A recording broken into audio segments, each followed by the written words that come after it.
Hi, welcome. I don't think I can move him right now. He is so cute, but I can. Oh, he was messing up our little hearts a little bit because he just wants to be involved. So this is Agador Spartacus. He has many middle names. Agador Ribbons. He loves ribbons. Agador Ribbons Spartacus. Agador Chompers Spartacus. Agador Ribbons Chompers Spartacus. He has lots of middle names. So I was going to start with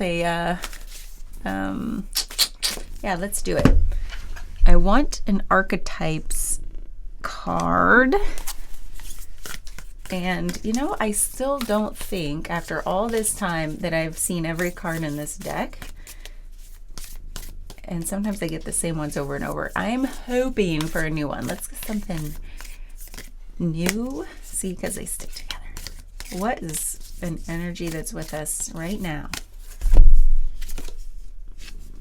The Gem. Actually, I don't know if I've seen this one. The Gem. Yes, the Gem. Okay, what can we learn from that? Here we go.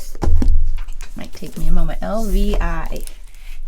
Roman numerals are hard. Oh, here we go. The Gem. The diamond, the gold, the inner treasure. There are infinite names for the gem. It is also known as the jewel, the star, the talent, the gift, the gold. One thing for certain is that it is found deep within a substance that is very much unlike it. For example, a diamond in the rough. The gem always stands in contrast to its surroundings. You can't find it when you are among comforts and pleasantries. Precious stones develop slowly deep in the earth amid pressure and darkness. Discovering the gem requires a descent beneath the surface, where there is no definitive map. Yet the longing to touch the true gem within us is so strong that we cannot help but seek out its radiance. Your gem, like your destiny, is unlike any other in the entire world. Keep digging. When light, unique, shining, generative, irreplaceable. When dark, envy, greed, grasping. It says, go deeper. Legend of the Crystal Skulls, Leonard Cohen's Diamonds in the Mine. The moments of your life that glimmer are clues to where the gem resides. Don't covet the sparkling diamond of another. The gem is like a fingerprint, never to be repeated again. Find yours. In mythology, the diamond is often linked to the daemon, or inner light, that leads us toward our true self, our purpose, our destiny. That's interesting. It's all about what is unique within you, that is your inner light, the thing that apparently shines out. That what that makes me think of is like the thing that you're known for is probably like other people see it in us, and sometimes we don't. Like, we know it's there, but like we don't think maybe people see it, but it might be the primary thing that people would say about us because it's just constantly out, like shining even when we don't mean to. Or it could, it could go both ways. It could be the thing like our dysfunctions that come out, and people are like, oh God, there she goes again. And it's like, no, but that's not the real me. So it's like, are we letting our unique gem shine? Or are we dimming it with that other stuff that we get recognized for? I don't know. We'll see. We might have to work around this cat. So let's see what we can learn about this through the cards. We have the Queen of Swords crossed by the Ten of Swords. Well, that's interesting. The Ten of Swords is always a challenge, but how is it challenging the Queen of Swords?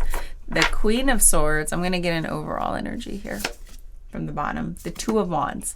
So this is fire energy showing up in the overall. And then we're being called right now to look at the tension, that tug of war between the Queen of Swords and the Ten of Swords. That's all air energy. And I think of air and fire. Like the air is useful in a way that it keeps the fire lit.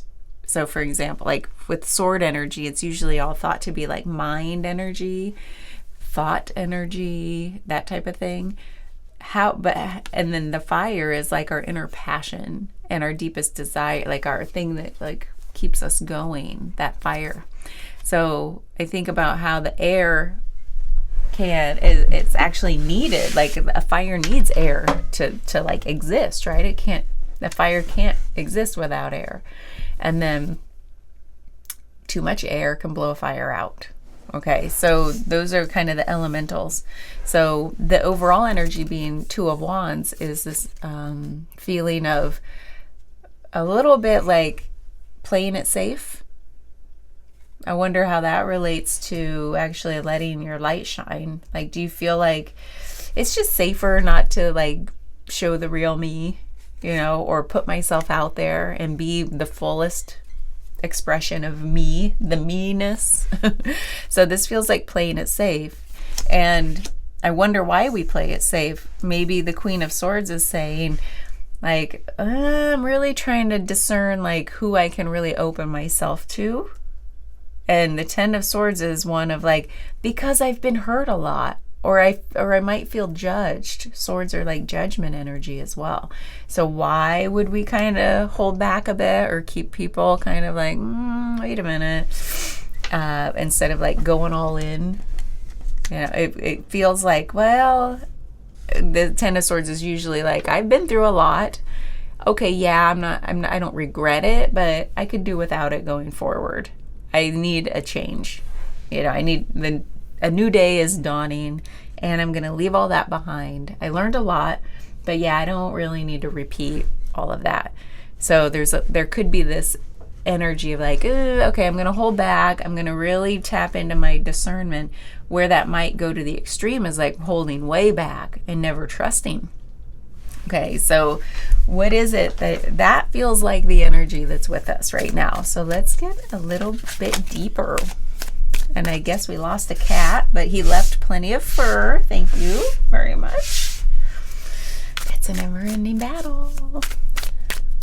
Okay, let's see.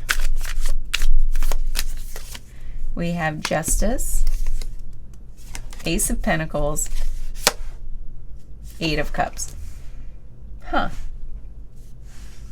I say because it's like we have the card of truth seeking and balance right here at the outset.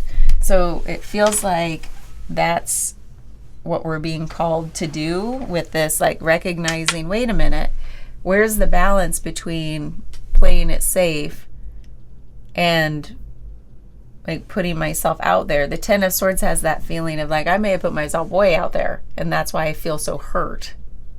I may have, I don't know, I just maybe had no boundaries, let everybody in however they wanted, and now it's like, where's the balance? You like with that, then, or where do you feel like your balance is?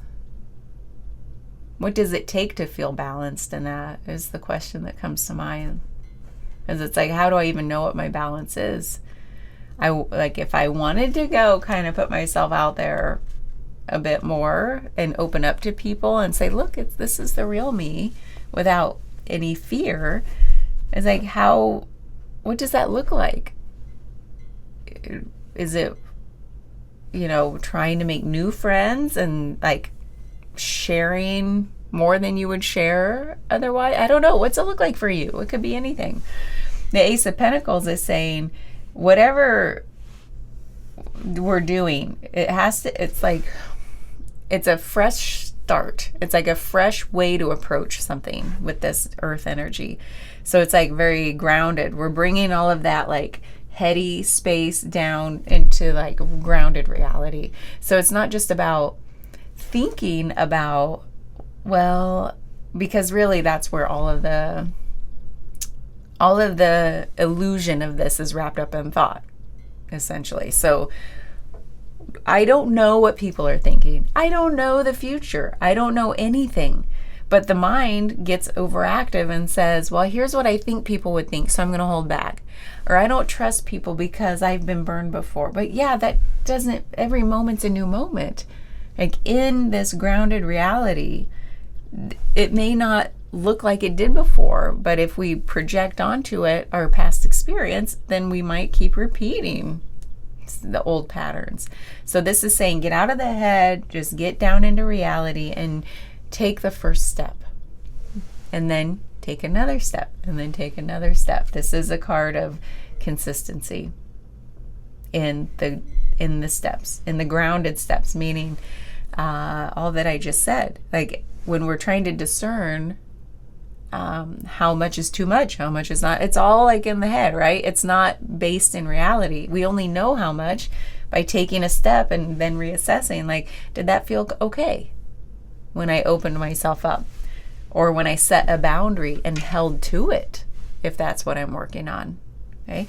The Eight of Cups is the card of like, okay, now I'm not settling for any less. I've proven to myself what like how to do this in my own way, in my authentic way, because this gem is all about like what makes you uniquely you. You have a way about you, you have a way of approaching things, and you have a way to move into this truth, into this balance. And now you're taking the steps.